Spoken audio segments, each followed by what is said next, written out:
வணக்கம். இன்றைக்கி நம்ம எப்படி எண்ணெய் கத்திரிக்காய் புளிக்குழம்பு செய்கிறதுன்னு பார்க்கலாமா? அதுக்கு 6 கத்திரிக்காய் சின்னதாக எடுத்து வச்சுருக்கேன். 2 பெரிய வெங்காயம் அரிஞ்சு வச்சுருக்கேன், 2 தக்காளி அரிஞ்சு வச்சுருக்கேன், 5-6 பல் பூண்டு, கொஞ்சம் இஞ்சி எடுத்து வச்சுருக்கேன். இப்போ ஒரு ஃபேன் அடுப்பில் வச்சு எண்ணெய் ஊற்றி வெங்காயத்தை நல்லா வதக்கிக்கலாம். எண்ணெய் ஊற்றி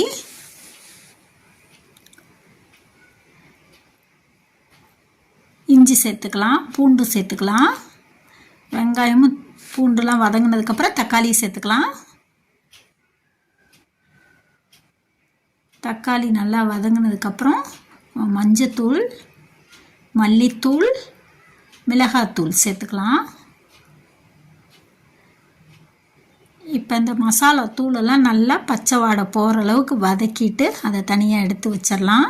ஆறட்டும், அப்புறம் மிக்ஸி ஜாரில் அரைச்சிக்கலாம். இப்போ அதே ஃபேன் அடுப்பில் வச்சு எண்ணெய் ஊற்றி நான் கத்திரிக்காயை போட்டு நல்லா வதக்கிக்கிறேன். நல்லா கிண்டிக்கிட்டே இருக்கணும். இது கிண்டுறதுலேயே எண்ணெயிலே அது பாதி முக்கால்வாசி வெந்துடணும். வெந்துற அளவுக்கு நம்ம நல்லா கிண்டிகிட்டே இருக்கணும். இப்போ மசாலாலாம் ஆறிடுச்சு. இப்போ 1 ஸ்பூன் சோம்பு, ஒரு 2 ஸ்பூன் தேங்காய் துருவல் போட்டு நல்லா ஃபைன் பேஸ்ட்டாக மிக்சியில் அரைச்சிட்டு வந்துடலாம். இப்போ பாருங்கள் கத்திரிக்காய் எப்படி வதங்கிருச்சுன்னு, கலர் மாதிரி வந்துருச்சா?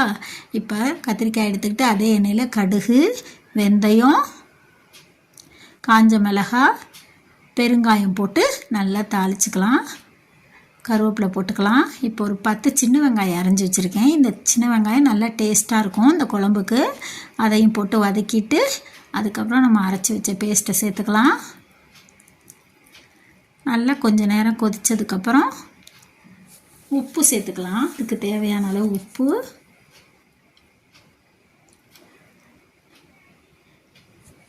நல்லா கிண்டிக்கிட்டு கொஞ்சம் நல்லா எண்ணெய் பிரிஞ்சு வராப்புல இருக்க சமயத்துக்கு நம்ம வதக்கி வச்ச கத்திரிக்காயும் சேர்த்துக்கலாம். கத்திரிக்காயை சேர்த்துட்டு ஒரு லெமன் சைஸ் புளி ஊற வச்சு தண்ணி வச்சுருக்கேன். புளி தண்ணியை சேர்த்துக்கலாம். சேர்த்துக்கிட்டு இப்போ நல்லா கொதிக்க வச்சிடலாம். நல்லா எண்ணெய் பிரிஞ்சு வர அளவுக்கு கொதிக்க வைக்கணும். இப்போ பாருங்க எப்படி கொதிக்குதுன்னு. நல்லா ஆவி படுறப்ப அப்படி கேமராவில் அப்படி இருக்குது. இதோ பாருங்கள் எப்படி இருக்குது பாருங்கள். இந்த மாதிரி நீங்களே எண்ணெய் கத்திரிக்காய் குழம்பு செஞ்சு சாப்பிட்டு பாருங்கள். தேங்க்ஸ் ஃபார் வாட்சிங்.